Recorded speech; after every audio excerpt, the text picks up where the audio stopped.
Bahkan dulu Nabi, nah ini saudara-saudara ya, adat dan budaya antara Mekah Madinah itu beda. Di Mekah itu al-makhid, baju yang pakai jahitan itu tidak ada. Jadi orang di Mekah itu biasanya itu apa namanya itu, berkelumbung-kelumbung doang.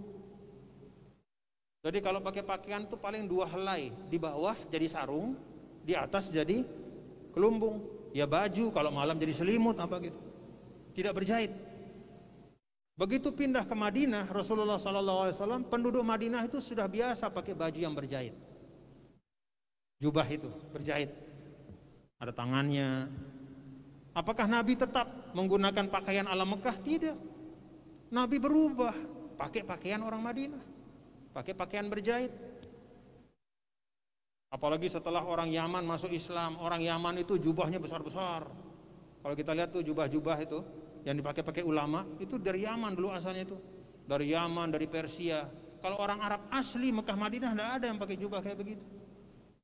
Begitu datang orang Yaman, orang Persia masuk Islam, apakah kemudian Nabi tidak pakai pakaian itu karena asalnya dari orang kafir? Tidak, dipakai sama Nabi. Lebih bagus, lebih bisa menahan dingin. Jadi ada perubahan. Di Mekah orang Arab itu tidak ada yang punya kloset dalam rumahnya. Jadi kalau mau qada hajat pergi dia ke tanah jauh-jauh itu. Apa? Ke padang pasir. Buang hajat, timbun seperti kucing itu. Ya memang begitu, ya. Bukan kekurangan juga, memang begitu adatnya. Tapi begitu pindah ke Madinah, berkembang, buat rumah di Madinah, ya seperti orang Madinah. Ada toilet, ada kamar mandi, nempel dengan rumah. Dulu di Mekah, Nabi dan para sahabat itu pakai gelas dibikin dari kayu. Begitu pindah ke Madinah, tidak lama kemudian, karena Madinah itu banyak banyak orang datang dari mana-mana, mulai dikenal gelas pecah belah dipakai oleh para sahabat. Jadi adat budaya ya, itu bisa berubah setiap saat, setiap waktu. Termasuk stempel Nabi. Itu Nabi kan dulu tidak pernah punya stempel. Sampai akhir-akhir ketika Amul Wufud, ya, diberitahu Nabi oleh para sahabat, ya Rasulullah, biasanya kalau pemimpin-pemimpin di luar negeri, Raja Persia, Raja Romawi itu mereka selalu mengirim suratnya di stempel, tanda bahwa surat ini sah resmi. Karena itu ya Rasulullah, kalau engkau mengirim surat kepada mereka, engkau harus stempel juga. Kalau enggak percaya mereka. Nanti mereka bilang ini raja abal-abal atau pemimpin abal-abal gitu. Akhirnya apa? Nabi bikin stempel. Tulisan di stempel itu Muhammad Rasulullah. Jadi Islam itu menerima perubahan adat dan budaya, kebiasaan, selama dia tidak bertentangan dengan prinsip-prinsip agama. Justru karena sifat Islam yang bisa menerima budaya-budaya yang baik, maka Islam bisa menyebar kemanapun di dunia. Jadi Islam tidak ngurus mau pakai jubah, mau pakai celana, mau pakai sarung, tidak diurus sama Islam. Yang diurus apa? Tutup aurat. Udah itu. Mau namanya jubah, mau namanya sarung, mau namanya apa lagi? Segala macam. Yang penting tutup aurat. Udah itu ukuran. Makan juga, mau makan apa? Mau makan seafood, mau makan vegetarian, mau makan daging sapi, kambing, silahkan, selama tidak haram dan tidak berlebihan. Udah, sesuaikan. Nabi pernah pergi dihidangkan dot, semacam biawak itu. Nabi agak begini. Sahabat nanya, haram ya Rasulullah? Enggak, saya enggak makan karena saya enggak tahu ini apa. Saya enggak biasa makan ini. Jadi tidak semua yang ditinggalkan Nabi, nah ini jadi kaedah ya.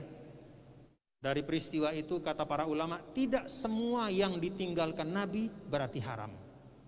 Tidak semua yang tidak pernah dikerjakan Nabi berarti haram. Jadi meninggalkan sesuatu tidak otomatis berarti dalil tidak bolehnya sesuatu itu. Paham Bapak-bapak ya? Apa yang menjadi dalil dari tidak bolehnya sesuatu? Penegasan tidak boleh. Nah, itu baru dalil. Tapi kalau Nabi tidak mengerjakan, itu tidak bisa serta-merta dikatakan bahwa sesuatu itu tidak boleh. Yo, kenapa kok baca Yasin malam Jumat? Kan tidak ada hadisnya Nabi. Oh, iya. Memang tidak ada hadis dari Nabi yang sahih langsung tentang membaca Yasin malam Jumat yang sahih ya. Tetapi para sahabat sendiri, para tabi'in tidak memahami bahwa karena tidak ada itu berarti nggak boleh, enggak. Buktinya apa? Mereka sendiri banyak yang baca Yasin malam Jumat. Kenapa mereka baca? Mereka memaknakan secara umum. Ya. Firman Allah Ta'ala ya, untuk memperbanyak membaca Al-Quran, kemuliaan surah Yasin, fadilah-fadilah surah Yasin, itu dipahami. Kemudian kenapa mereka membacanya malam Jumat? Ya karena malam Jumat adalah malam yang mulia.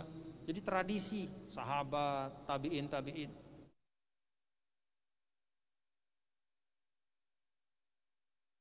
Nah, kita kembali ya, seperti itu Islam memandang budaya ya. Jadi apapun nama budaya itu, isinya apa? Kalau isinya tidak bertentangan dengan tuntunan agama, tidak masalah. Kalau bahkan isinya itu baik, mari gunakan untuk kebaikan. Gunakan sebagai jalan dakwah. Dengan itu maka Islam akan terasa menyatu dengan kehidupan kita. Menyatu dengan kehidupan. Wallahu a'lam bishawab. Terima kasih. Mudah-mudahan ada manfaatnya. Rabbana taqabbal minna innaka antas samiul alim. Tub 'alaina innaka antat tawwabur rahim. Rabbana atina fid dunya hasanah wa fil akhirati hasanah wa qina adzabannar. Allahumma anfa'na bima 'allamtana ya Allah, berikanlah kami manfaat apa yang Kau ajarkan, wa 'allimna ma yanfa'una, dan ajarkan kami apa yang bermanfaat untuk kami ya Allah.